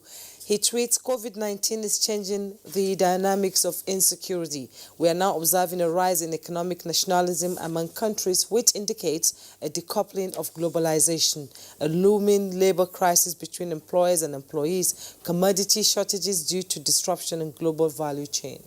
Nandom Uyep has this tweet. If we can reach out and tackle those issues that are trying to destabilize us in this great country, just the way we are doing individually now with one voice and fighting COVID-19, this land of ours will be the envy of other nations. And Mike Anyako tweets, definitely there are some emerging security challenges as a result of COVID-19 that brought unexpected economic woes in view of layoffs, furloughs, lockdown, etc. But collectively, we must face squarely whatever is any security threat. It may look difficult, but we need cooperation. Law Alpha say, now it said we should confront the illegal transportation of persons from some parts of the country to other parts, while some are mischievously tagging them non-Nigerians when we know that some of them are Nigerians. And Dele Jackson Lomon tweets, the COVID-19 pandemic is revealing the fault lines in every country, not just those already struggling with conflict, violence, and fragility. We now all fear for our future, but must take the choice to use this period to put humanity back on a peaceful, healthy, and sustainable path. Ibrahim Abdulsalam Bello, that's what I would take now, it says COVID-19 pandemic has actually drawn more of our attention security-wise, much more than other areas of concern. Bandits were busy unleashing mayhem here and there in Katsina, Sokoto, Kaduna, and some other states in the north. We are sure to win with the ongoing offensive against the bandits. And Comrade Alhaji Ngala tweets, the security challenges in the northeastern part of the country has reduced to minimal level. Kudos to our security men, more especially our gallant troops and policemen. Festus Akimboyewa says there is no doubt that some people are exploiting COVID-19 for criminal purposes, thereby setting up new challenges for our security agencies. Government must ensure that those security agencies have additional resources to deal with the emerging security threats. Ruben Berry tweets, security is everyone's business, but this is yet to be achieved due to lack of cooperation. I suggest that the more talked about community police should be inaugurated to help tackle the pockets and myriad of crime and violence in the country. Leo Fadaka says COVID-19 as a leveler has exposed some of the challenges in our health and social, political and security sectors. The price of liberty is eternal vigilance. Nigeria must grow. And Alhaji Musa Mohammed Hadija tweets, lockdown, interstate border closure are the major things that melt down the economy of the country during the COVID-19 pandemic, with the secret agenda of repatriation of Almajiri, which brings many security challenges among Nigerian leaders. All right, Cecilia Koroma has this tweet. It says, this is not a time to leave the issue of securing the country to the security operatives alone. Nigerians must be massively enlightened that we all must be alert and involved in fishing out criminals in our midst. Okay, so those are the tweets that we'll accommodate. In the meantime, let's return to our guests. Let's go back to Mina, the Niger State capital, where Ahmed Ibrahim Matene, the Secretary of the State Government, is still with us. SSG, well, Niger, we had read some reports of officials turning back persons who were violating the lockdown or restriction on interstate movement. What is the situation now?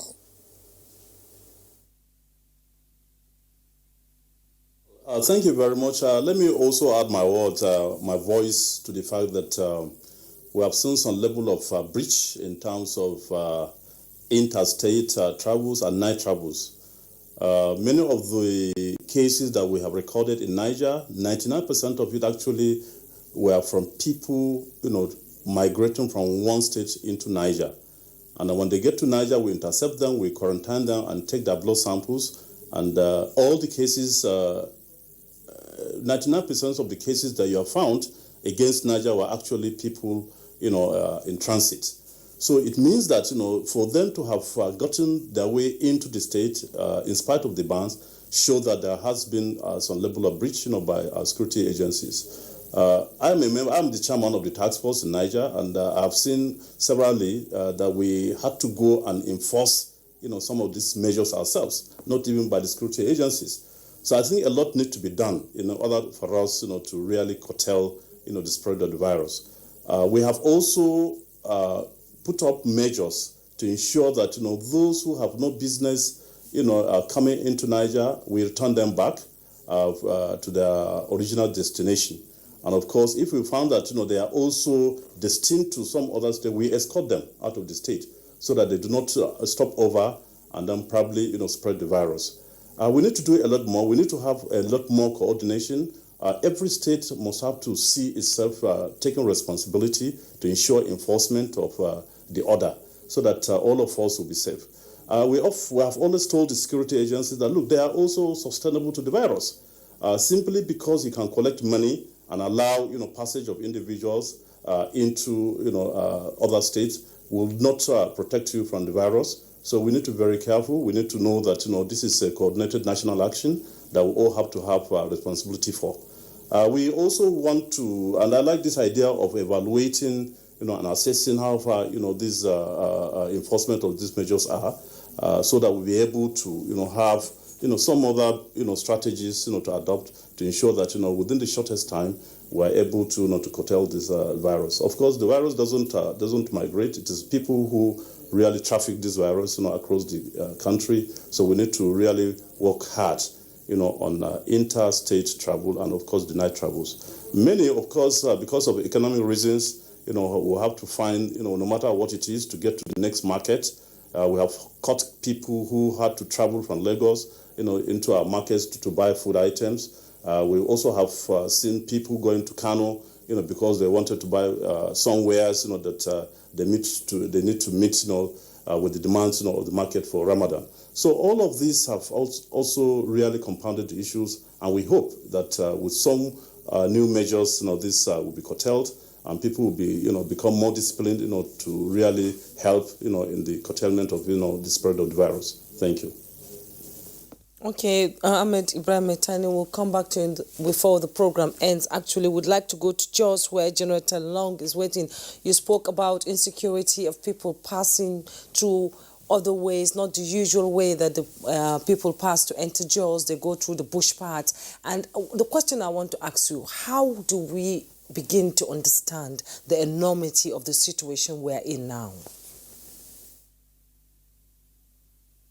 Thank you very much. And I think that is the most important thing, too, for our security agencies to actually get to know the narrative, the actual narrative. Because if we do not have the citizens involved, you see, you must need human intelligence, which is not available to you all. You could have all the ISRs flying in the whole of this country. You wouldn't know how many people would have moved in a vehicle, or a vehicle carrying cows, as it were. You wouldn't know whether there were human beings inside until somebody climbs and tells you these things, or somebody tells you at the beginning of it. And like Kabiru said, those boot pass, they pass through communities. And so if the citizens are involved, and if the national will, which is an element of national power, is with us, if Nigerian citizens want to fight it, and we get them involved, the security and the government must get the citizens involved in this fight. That these bush paths, they pass through their communities, through their farms, through their areas and the rest. They are the ones who report, because you do not have the resources to deploy on all these paths they're talking about. No. Whether you map them from now using the digital maps, you don't have the resources to guard all these routes. So it is the citizens who will give you the information. In some cases, they even stop. I've seen citizens in area where they stop people and send them back. Yes, unless they offered violence, which they might not be able to stand. But if they don't offer violence, they have blocked the roads and ask them back. So you need to look at this situation critically and know that what we are facing is more than people just... How many people have been dropped in Jos, Plateau? How many have been dropped in Nasarawa? How many have been dropped in Kwara? How many have been dropped in Osun before those ones were caught in Ondo? And how many of them have crossed from Ondo to Edo, Delta, or Lagos? You wouldn't know. Yes, you are interrogating now, but to what extent do those foot soldiers know the overall plans? Because they could be moving them without them knowing what they are going to. And they could be moving them in beats. So definitely you need the citizens to start telling you, look, these people are moving from point A to B. I appreciate what the military or the security forces are doing, but look, this thing is beyond just the military, because, like we said, if you are dealing with your own informants, those who, the bad eggs in your place, are the police dealing with the bad eggs? Are the NCDC dealing with the bad eggs? Are the road safety dealing with the bad eggs? I mean, go to the roads now and see. You see people standing on the roads there, and like Kabir said, the SSG said, they are wearing nose mask and they allow people to pass, collecting money. Even the money has the virus on it. Their families are back there in the cities. They go back, they get contaminated or infected. Yet they believe that because they are wearing uniform at that point, they have authority. They can either say go back or stop, or you collect money from you, extort money from you. What happens to their families? What happens to their relations? What happens to the citizens they have sworn to defend? So I think we need a synergy between the security forces within themselves and then with the population itself. But then you need to build the capacity of the citizens, because you cannot give what you do not have. But the citizens, some of them are quite willing. It depends on how enlightened a community is. If you see some enlightened communities, they are easily able to pick. But in some non-enlightened communities, I've seen it, where somebody will come and from nowhere come and buy something from them, and they're happy that they have bought their wares for that day. But what are they going to use it for? To go and feed terrorists in the bush. Yet they are the ones who are feeding terrorists without them knowing. And then they come back and attack them in the night. So this is so holistic. We need to look outside the box, think outside the box, act outside the box. But then the central thing is the citizen. Because even a military operation itself is the citizens you are protecting. So the central thing, it must be citizens. If you are going to protect me, what are my roles for me to stay alive, for you to protect me? And when you protect me, how am I going to this? It's just like this COVID now. How do I stay alive well? And if I'm not well, how do I help others from not being contacted within my family or my friends? So these are some of the things. So definitely citizens might know how to help, how do they do in case there is this breach, what do they do? Now after the breach, what has been done, what do they do, how do they enhance the security, how do they come around? So I think we need to actually, yes, it's an ongoing thing, but we can continue vigorously rebuilding the capacity of this and using NOA. The National Orientation Agency has not been actually used properly in this fight. I think they should be deployed the way MAMSA was deployed, right down to the villages, to everywhere. Fund them well, deploy them, and I'm telling you, they are going to do a better job than MAMSA because we have better means of communications these days. But above all, we should know that crime has taken a very serious dimension, because the level of misinformation that is going out in the cyberspace is enormous. And people are beginning to get even frustrated. Some are beginning to even think that what this COVID thing is a fraud. But it's not a fraud. But the miscreants are going down, countering all the information they are giving. In fact, they have the voice on sort of things coming on everywhere. So we need to tackle these things too, because it has to be multidimensional. Because the cyberspace is being used seriously now to disinform people, send out bad messages, send out terrible messages about this thing. And you send out that there's a lot of nonchalance now, which we can probably call is part of the fog of war. Where you have all these sort of things coming up. But then, I think we need to tackle the cyber and then start dealing with these cyber criminals, because they have inundated the cyberspace with so many misinformation, so many info that has even virtually rendered the efforts being by the government and even the state governments as useless, as being a fraud. Thank you very much, Kingsley, for this opportunity. Okay, well, you are signing yourself off already, General Tim Long. We'll still, of course, have the opportunity of formally signing you off, as you've made your contributions already. But let's come back to the Abuja studios. I want to bring in Dr. Kabir Adamu. All of the analysis that we've done yesterday and today, they've related to the various measures that the government enunciated after the Index case. Now, by Monday next week, we would have come to the end of the second 2-week lockdown as part of the ways of gradually easing out of the lockdown and then gradually reopening the economy. But even in reopening the economy, we know that there's been a paradigm shift worldwide, and even with us.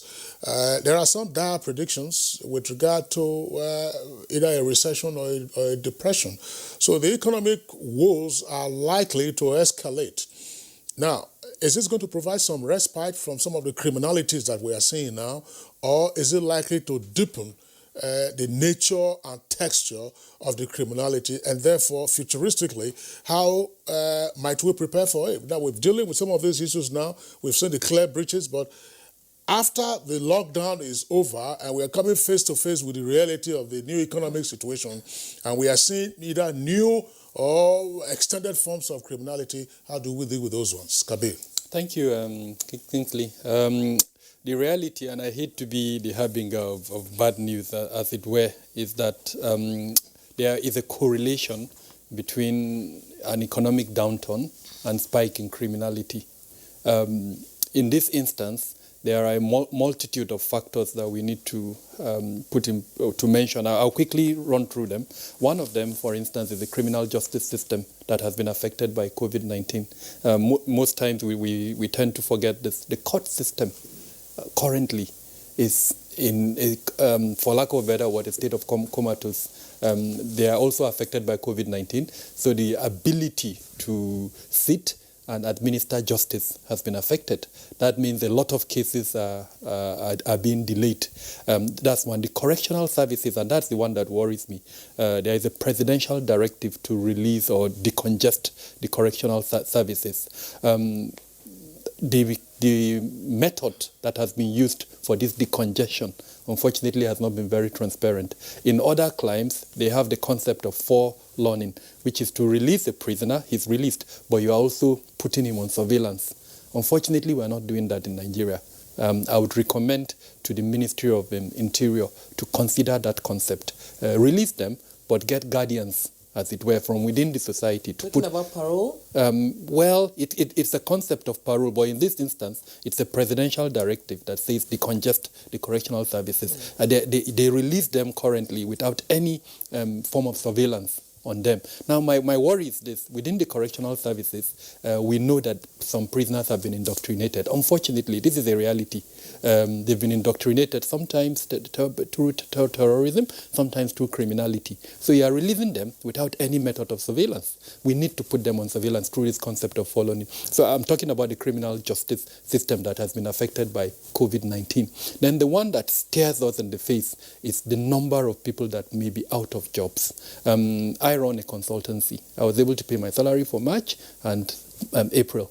Will I be able to pay for May? Very unlikely. Am I going to release? I hope your staff are not listening to you. Well, the good news is that I've engaged them, which is what I'm going to recommend. As employers of labor, depending if you are in government, in public service or private service, engage with your staff. Be realistic with them. This is the situation. This is what I can do. This is the effort I've put as an employer. And then that brings us to the other aspect, which is the car COVID, and then, of course, the Central Bank of Nigeria. I know there are measures that is being put in place by the Central Bank of Nigeria. I am very worried, and I say this with all sense of responsibility. Some of the information that is coming to my table is very concerning with regards to corruption of the implementation of the economic palliative measures. The government has put in place a beautiful package. I heard the Minister of Finance and National Planning the other day giving out indications. The figures are about 8.9% if those indications are not implemented, or 4.5% reduction in our GDP if we don't manage it very well. So that means the likelihood of a significant number of people may be let out of their jobs. And that means if the security agencies do not up their game to block the spaces where criminality would increase, then we're going to see a spike in criminality. And that answers your question. So it's a two-way thing. On the one hand, the opportunity for criminality and the desire to commit crime is going to increase. The only way to block that is for the security agencies to up their game, block those gaps, and ensure that even where the intention to commit the crime comes up, then it's prevented. All right, Dr. Kabe, thank you very much. General Enenche, your closing thoughts, very briefly. Yeah, before I close, I want to use this forum because now things are virtual, to thank General Temlong for being my tutor under Multinational Joint Task Force. I was a commander under him as a major. And in all fairness, all his projections, his predictions are things that we are seeing 21 years later now. And my closing remarks will be that we saw the shortcoming of human intelligence. If we had human intelligence then, or what we have then, if we have it now, because it has changed drastically. Very, very key to all our military operations. And that is what we are lacking to a large extent. If we have 90%, 80% of the human intelligence we want, or we require, or we need to tackle these security challenges, particularly in the Northeast and Northwest, North Central, I think that the successes we recorded would have been far, far higher than this. So I am appealing to the general public that let them give us information and they are well protected. And then in addition to that, to the few observed lapses on the part of our security operatives, we have this Operation Checkmate, and the Nigerian Armed Forces leaves no stone unturned in sanctioning their personnel. Of course, we have a few cases in this COVID and even from our operational areas, and they are all being handled professionally and then, constitutionally. Okay. So on that note, I want to encourage the general public that, look, we are going to be on top of the situation and we continue to strategize. Nothing like restrategizing, fresh strategies as they unfold. Thank you very much. Okay, Major General John Nneche, thank you so much for coming on Good Morning Nigeria. He is the Chairman Coordinator, Defense Media Operations, Defense Headquarters, Abuja. Thank you so much for your contribution. Thank you. And General John Temlong from our Jos Studio, First Commander of the Multinational Joint Task Force and Security Consultant. Thank you so much for your input. And our regular here, Security Risk Management Consultant, Dr. Kabir Adamu. It's always a pleasure to have you join us on Good Morning. Thank you so much for your input. And from our Mina studio, Ahmed Ibrahim Matanis, Secretary to Government of Niger State. As always, thank you so much for coming on the program. Sports Update is next. Odion Ighalo looks set to leave Manchester United at the end of his loan spell this week, with parent club Shanghai Shenhua keen to have the striker back. Ighalo has been a hit at Old Trafford since signing a loan deal on the final day of the January transfer window, scoring 4 times for his boyhood club. But his loan spell looks set to end after 8 appearances, with his initial deal penned until May 31st.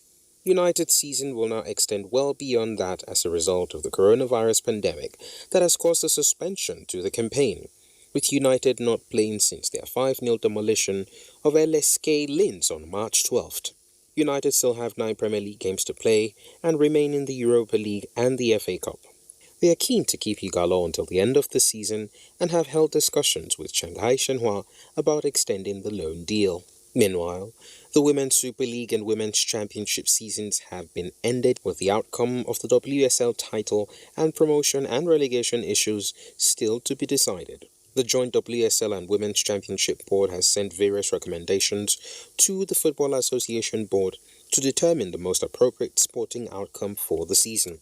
An FA statement said the decision came after overwhelming feedback from clubs and was made in the best interest of the women's game. It means all divisions of women's football in England have now been cancelled for the 2019-2020 campaign. All right, so that does it for us today in Good Morning Nigeria. As always, we appreciate your tuning in. The program returns same time tomorrow, 7 o'clock in the morning. Until then, stay safe and be well. I'm Kingsley Osadolo. And I'm Juma Yusuf. Do have a great day and do stay safe.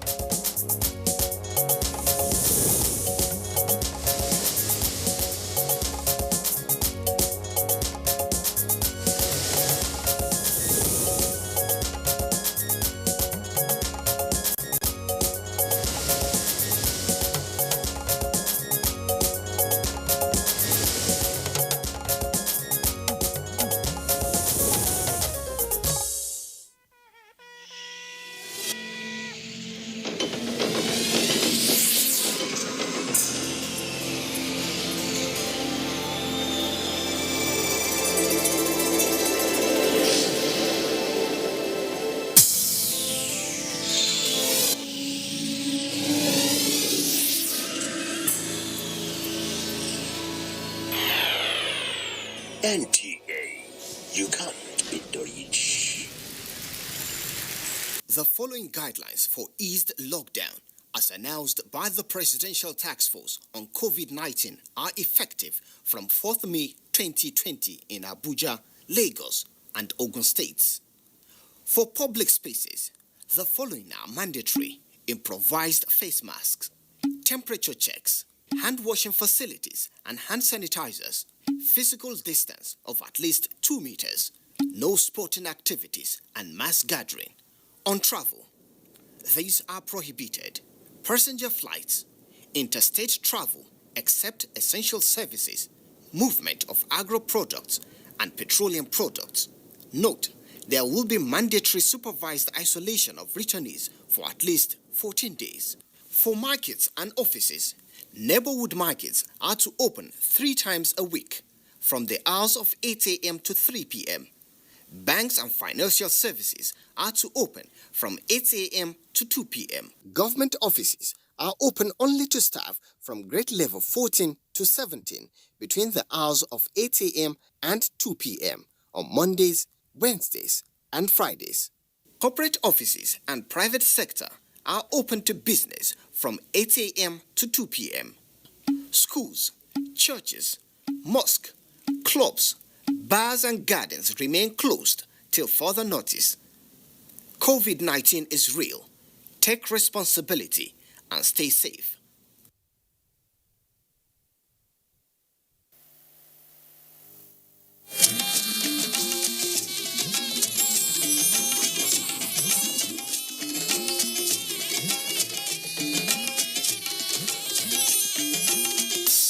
This is the network service of the NTA.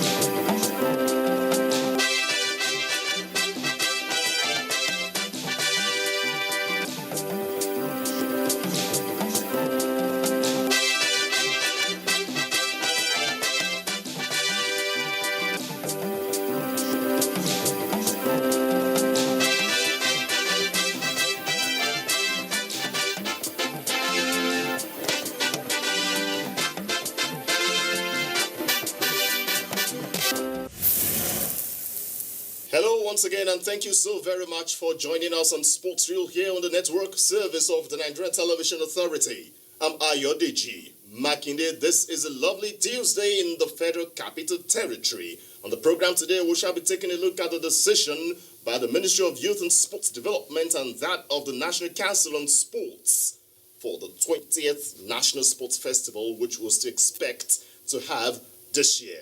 Let's go for this quick break. When we return, you get to meet who the guests are on the program.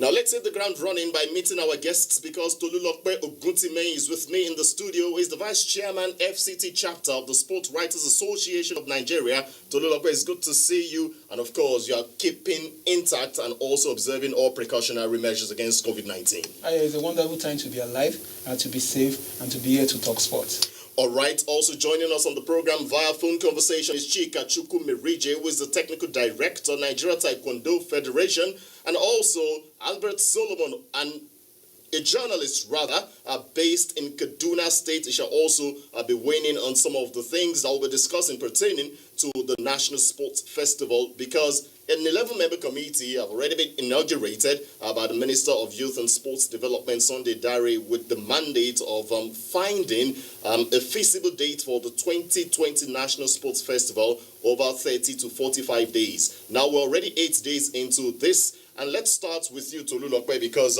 it's looking like something that was an impossibility before, but the Minister of Youth and Sports Development, after that extraordinary meeting of the National Council on Sports, has come out to say, hey, it's possible. Let's give the committee 30 to 45 days to find a date. Yeah, after the initial fears, and considering the high rate of death recorded in Kano, a lot of people were skeptical whether it's going to be possible to do anything in Nigeria. But with the recent spate of things and the rate going down in Kano, only that we have Lagos to contend with and some other pocket of states here and there, it also showed that we can be able to manage it. And if proper measures are put in place, then we can be able to fight that scourge. And I think that was the reason why the National Council of Sport decided to deliberate on the issue, look at the options before them, and look at how they can be able to come up with it. And part of the question borders on the fact that they need to be able to ensure that they have proper testing kit available, and look at how they can ensure social distancing while the competition is going on. It's a competition where you're going to have about 5,000 to 8,000 people gather together. So proper precautions must be put in place if you really want to make it happen. And I think it's a wake-up call for those who have been, the committee that have been set up to look at how modalities needed to make it work. And I think they're going to come with something. I see the possibility of National Sports Festival holding this year, and considering the fact that there are so many innovations coming across different parts of the world, find a cure for coronavirus. And I think with that, whatever time, probably August or September, whichever time they decide to, I think it's possibilities there for us to have it. Now, before we join Chika Chukwumerije, who is based in the Federal Capital Territory, and Albert Solomon, who is in Kaduna, let's have a better understanding of how the National Council on Sports meeting held, because Clement Oloruntoba will now be bringing us details. The huge anticipation of the 20th National Sport Festival was dashed when the federal government, March 17, announced the delay of the fiesta, often regarded as Nigeria's own Olympics due to the coronavirus pandemic. Devoid of the usual smiles, which was always evident on his face since the 100 days countdown to the fiesta started, Minister of Youth and Sport Development was not his charismatic best. Fast forward to Monday, May 18, 2020. Effort to kickstart the process of still hosting the fiesta this year reached new heights at the National Council of Sport Extraordinary Meeting conducted via virtual video conferencing. We need to do that because these athletes are losing out greatly. The states have also expended a lot of money. They are losing out. So we need to come back and look into ways to make sure that this game does not die a natural death. What happened to us in Cross River when we did not have the festival for 6 consecutive years? We don't want that to happen again. Minister of Youth and Sport Development, Sunday Dare, announced the constitution of an 11-member committee to investigate, consult, and report between 30 to 45 days on the possible date of hosting the National Sport Festival this year. This festival is an avenue where they showcase what they can do. It's very important so that, one is that it keeps the youth away from the street. Again, it also provides them with economic power. Members of the committee include representatives from the 6 geopolitical areas of the country, Presidential Task Force on COVID-19, Nigeria Center for Disease Control, Ministries of Health and that of Youth and Sport Development, while Peter Nelson will serve as the committee's secretary. This has sparked off a new wave of relief for administrators and athletes who have in the last 10 weeks endured various precautionary measures to combat the spread of coronavirus. If we are to present the athletes who are supposed to represent us eventually after the coronavirus holidays, we don't have, because the new one, the branded one that's supposed to emanate from the festivals have not been emerged. Now that a committee has been put in place to set a new date for the 20th National Sport Festival in Edo State, the question on the lips of many Nigerians is that what format and date will be suitable for the biennial games? Thank you so very much, Clement. Lots and lots of questions being asked out there, but let's start with Chika Chukwumerije now, who is the Technical Director of the Nigeria Taekwondo Federation. Chika, you are an athlete, you are a coach, you still practice but not at the highest level anymore, but you're a coach and also the Technical Director of the Nigeria Taekwondo Federation, who knows what it means to prepare for a tournament and to also make podium finishes. Chika, is it still feasible that we'll have it this year, considering 30 to 45 days is the mandate given to the committee? For sport lovers in Nigeria, the National Sports Festival is definitely the most important item on the minds of athletes. And I'll tell you, athletes will be thinking 2 things. One, safety. Is it safe enough? Because if people are afraid of coming and they say, I'm not coming, then it's not going to be successful. So even no matter what date they fix, that fear factor, people have to know that things have been taken care of, that they will come there and it will be safe for their health. We don't want it to spread, but at the same time, we want our lives to go on. And 2, the second thing athletes will have in their mind is they will need time to train again, because the pandemic has knocked them off their pace. Of course, you know, the sports festival was postponed barely 2 days to the arrival. So people were right at their peak. And if you fix a date that is immediate, then they're not going to have so much time, because quite a few stopped training. They couldn't really go outside.